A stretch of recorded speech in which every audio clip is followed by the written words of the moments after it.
Hi there, I'm Cindy Linden, and this is the Cookalong podcast, and I am going to share with you a recipe that I found called Best and Juiciest Grilled Chicken Breast, and it really is. The author of this recipe isn't me, I didn't do this, it's from So Damn Delish. It's fast to make the marinade, which is what makes the chicken magical. We're going to do that, and then you're going to be left on your own to cook it. If you have a gas grill, you can do this year-round. If you have a charcoal grill, obviously, it depends on the weather and where you live. I actually want to talk about grills for a minute. I have always been a firm devotee of charcoal grills. I think they make the food taste better. They're a kind of a nuisance to get started sometimes, although if you use a charcoal chimney, it seems to fix the problem pretty quickly. But otherwise, they impart so much flavor to the food that I sort of scorned gas grills for most of my life. And then one day, I'm biking along through my neighborhood, and lo and behold, on the curb at somebody's house was a full-size gas grill with a sign on it that said free. And I thought, well, what the hell? Why not? Who knows? It's free. What have I got to lose? So I came back and got my car and some help and managed to, with great difficulty, sort of prop it in the back of my van so that it wouldn't tip out and drive really slowly to get it home and get it into my backyard. And so since then, I have been using both kinds of grills depending on the food. For instance, I do hamburgers on the charcoal grill, steaks on the charcoal grill. There's no point in doing it on the gas grill because there's no flavor added. There's no benefit. It's just a hot oven that's outside. But here's what I suddenly learned after, I'm not going to tell you how many years of my disdain for gas grills. First, they're hot almost immediately. All you have to do is turn them on. This is a no-brainer, right? But I didn't understand the benefit of that you just turn it on and in a few minutes it's hot, and when you're done, you just turn it off and it cools down. You don't need matches, you don't need anything. You just push a button. That is fabulous. The second is that you can cook year-round in them. Like I said, it's weather dependent, but nonetheless, essentially you have an added oven. It happens to be outside in the backyard, but I could cook 2 turkeys at one time for Thanksgiving if I wanted to, because I have an oven inside, and then I have what is effectively an oven outside as well. And because it has a temperature gauge on it, I can use it just like an oven. So I am now a big fan of the gas grill for things like the grilled chicken. I use it for things like sausages or hot dogs or fish because it's easier to control the temperature. So anyhow, that's my spiel about grills. I still would never give up my charcoal grill. I would give up the gas grill first in a heartbeat. But there are conveniences to a gas grill that I am becoming a really big fan of. So here's the ingredient list. And honestly, once you have this, you don't even need to listen any further, because what we're going to do is put it all together in a Ziploc bag with the chicken. This recipe is particularly good for chicken breasts because if you ever grill them, you know that sometimes they come out just kind of dry. These don't. I don't know why, but they just don't. It's really nice to be able to have a grilled chicken breast that's kind of charred on the outside, but juicy, really honestly, truly juicy on the inside. It's miraculous. Now, of course, not all of that is in the marinade. Some of it is in what you do when you cook it. You still can't overcook it. You want to take it off the grill when it's still just a little bit floppy. If you wait until they're completely stiff, you're going to be probably still having dry chicken breasts. The first thing I'm going to do is I have these huge chicken breasts from Costco. I don't know if you get those in the frozen pack. They're Kirkland frozen chicken breasts. And, boneless, skinless. And again, that's a calorie choice for me. I just don't need all that other stuff. But I suppose you could do it with bone-in if you felt like doing that. Me, I'm going to take these huge Costco chicken breasts, because everything at Costco is huge. I'm cutting them out of their plastic casing right now, just in case you were wondering what the heck I'm doing. This plastic casing makes me sad. You know, Costco is terrific. I like their products. I like the fact that they support their employees. They seem like a really good company. However, I have written to them more than once about their packaging because there's just so much of it on everything. You know, they're terrific, yummy rotisserie whole chicken. Oh my God, they're incredibly good. They're cheap. They're cheaper than you can get anywhere else, and they're better than you can get anywhere else. They're like $4.99 for a whole cooked chicken. You can't find that anywhere else. They're always like almost twice that. But they come in this huge plastic thing, and so I don't buy them as often as I would if they didn't, if they came in something more sustainable. So anyway, I've written to them about that. Now, back to what we're doing here. So I have all these chicken breasts. Right now I'm using 4 of these huge things, and I cut them in half lengthwise because I figure that's the only way to get anywhere near what half is, because if you cut it crosswise, you end up with one skinny little flat end and one thicker end, and it's hard to figure out what's the middle, and so I cut them lengthwise, which helps maintain consistency of flavor and moistness from one chicken breast to the next, because they all have a thin part and a thick part. Cutting those all takes just a moment. Of course, you have to defrost them first. I should have said that. And then you need a Ziploc bag, or you know, one of those zippered bags. That's actually probably easier because I don't know about you, but I sometimes have trouble getting this stupid Ziploc to close. Yeah, you can hear my frustration with that probably. Now, into this bag, unzip it and stand it up. And good luck with that. I lean it against my knife block. I think there are things that are made specifically to hold Ziploc bags for filling. I don't have one. Here's the ingredient list. And I'm just going to do this as I go because, like I said, once you have the ingredient list, you actually have the full recipe. The ingredient list can be found, by the way, on my website, which is the cookalongpodcast.com, along with a lot of other fun recipes for dessert and side dishes to go with this, and some really interesting blogs about cooking we do every day that maybe we've been doing wrong for 1,000 years. If you like what you hear, I would love to have you visit my Patreon page. You can find the link to that on the Cookalong Podcast site. Down in the left-hand corner, there's a little P icon. If you click on that, it'll take you to my Patreon page. I have some kind of fun little things there for you. Now, here we go. 1/4 cup of soy sauce. This is going in this plastic bag that is precariously propped in whatever spot you've got it.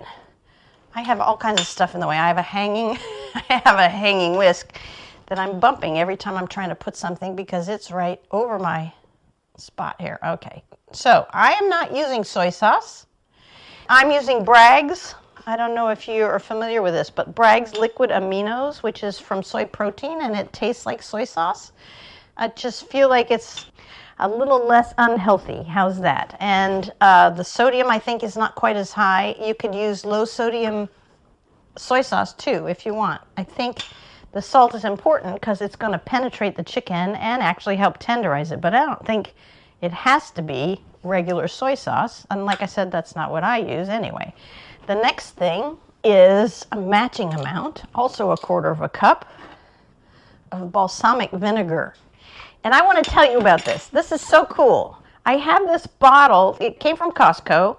It's Kirkland's Aged Balsamic Vinegar of Modena, which is in this kind of a lovely sculpted bottle. It's dark green, of course, to keep the vinegar from going bad. But it's got a screw on top.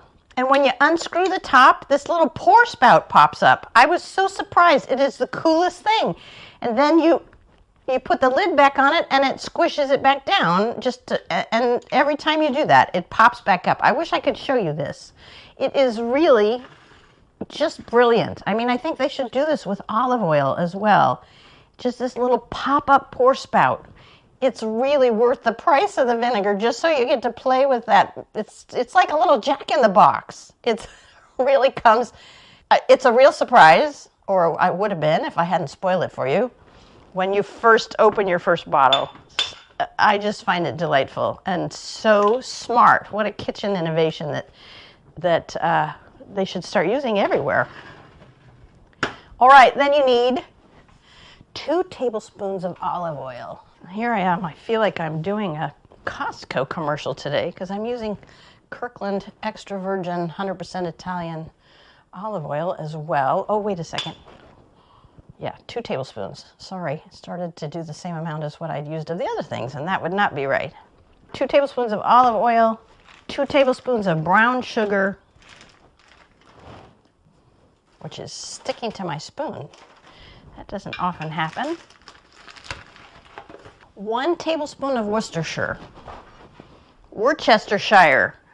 I remember thinking that when I was a kid. I always thought, how smart. Oh, I'm so smart. I know that this, even though it's spelled as Worcestershire, I know it's pronounced Worcestershire. I just kind of gloated every time I said the word Worcestershire because I felt so, what's the word? Cosmopolitan. That's it. So you need a tablespoon of the Worcestershire. And then you need a tablespoon of Dijon mustard. Most people have this in their house. I would say if you don't have Dijon and you have some other kind of mustards, I would still go ahead and use it. A brown mustard is better than a yellow mustard, but I would also back off on it a little bit. Dijon's a little mild, and so if you're using some stronger mustard, I wouldn't use quite the full tablespoon. I think you'll find it overwhelming. This is the only part that doesn't really spread out very well in this bag or come off the spoon. Hi, hold on a second.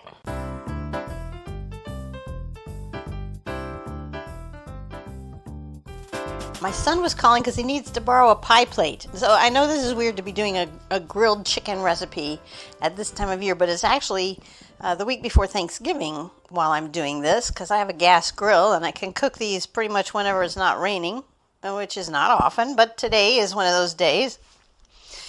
On Thanksgiving, this is 2020, so those of you who have some memory of 2020, whenever you're listening to this, will understand that we're doing Thanksgiving this year completely separately. So my family and I have 3 sons, and we're going to cook my favorite pumpkin pie recipe, which, by the way, you can find on the website.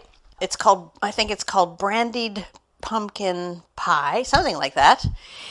We're going to cook it together on video chat. So each of us is going to have a pie in our household, but we're going to be working on it at the same time together.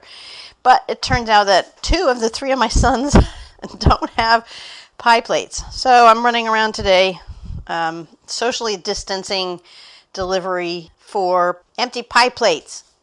Anyway, back to where we were. We were talking about, mustard, right. Okay, and then the next thing is a teaspoon of dried thyme. I don't think it matters whether it's ground thyme or leaf thyme. I happen to like the leaf thyme better. I decided the ground thyme, I don't know what I decided. It just doesn't, it's what I always used to use, and I don't anymore because I don't know why. But there you have it.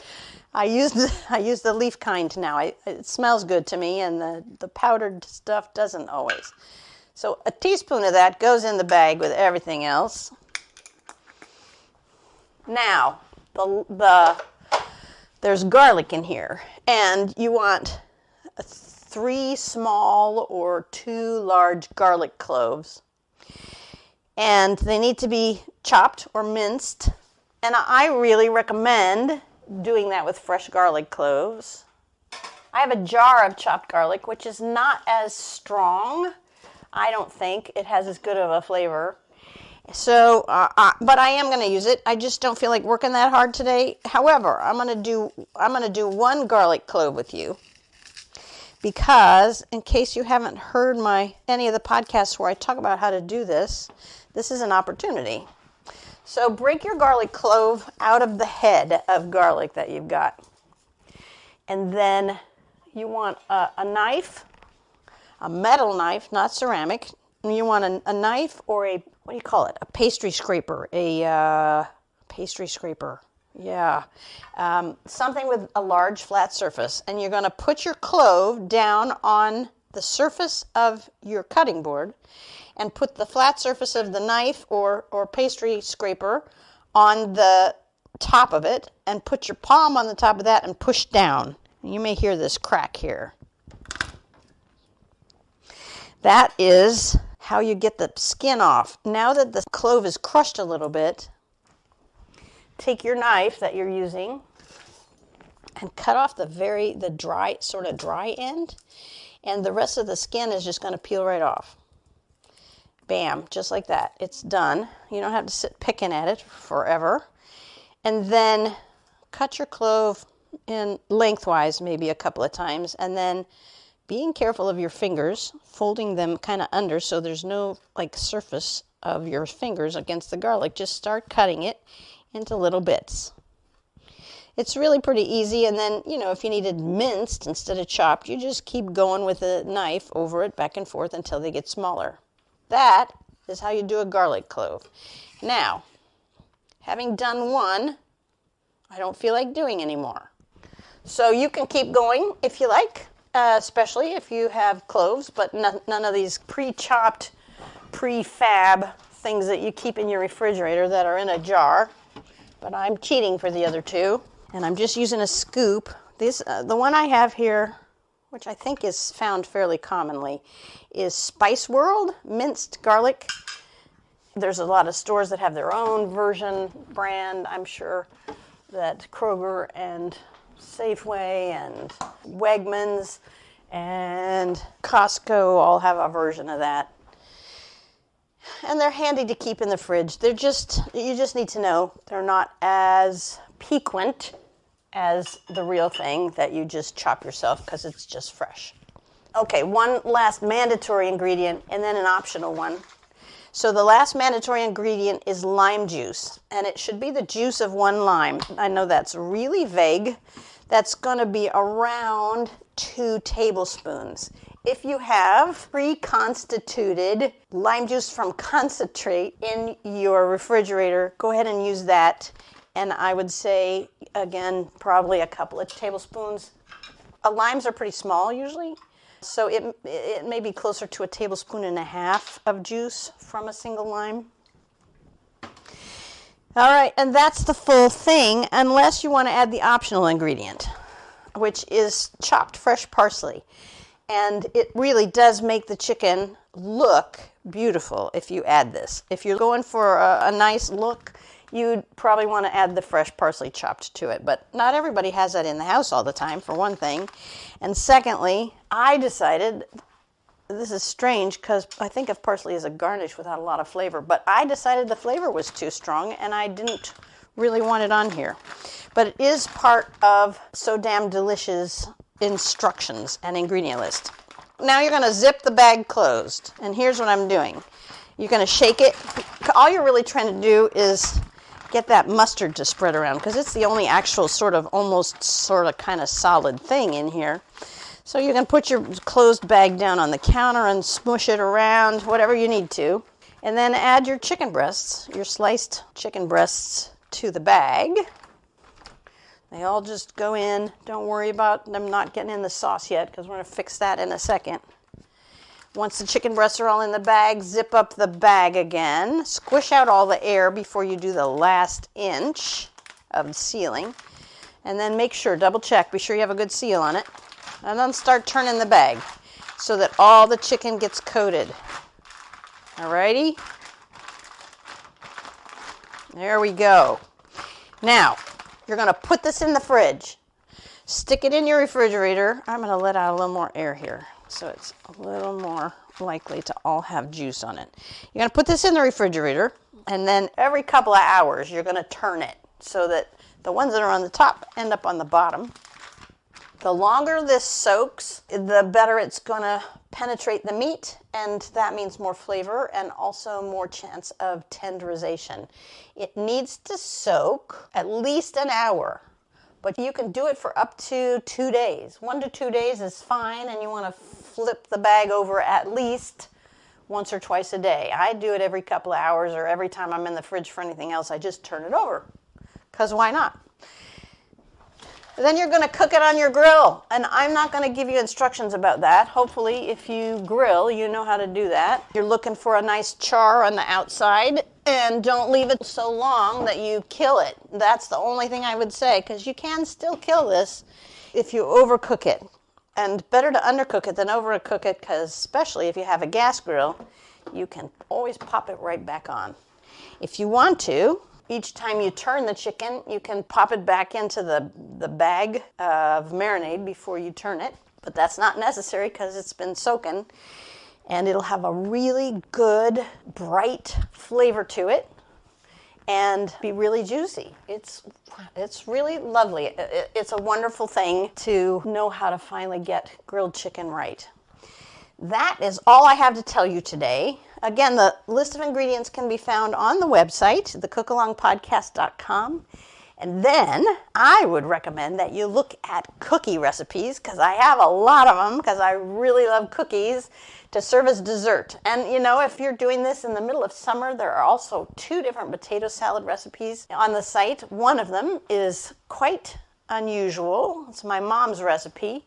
And instead of using mayonnaise and mustard, the way most potato recipes do, she uses mayonnaise and ketchup, which, if you start to think about potatoes and ketchup, it starts to make sense. Anyway, a lot of fun stuff on the site. I hope you enjoy this chicken, and until next time, happy cooking!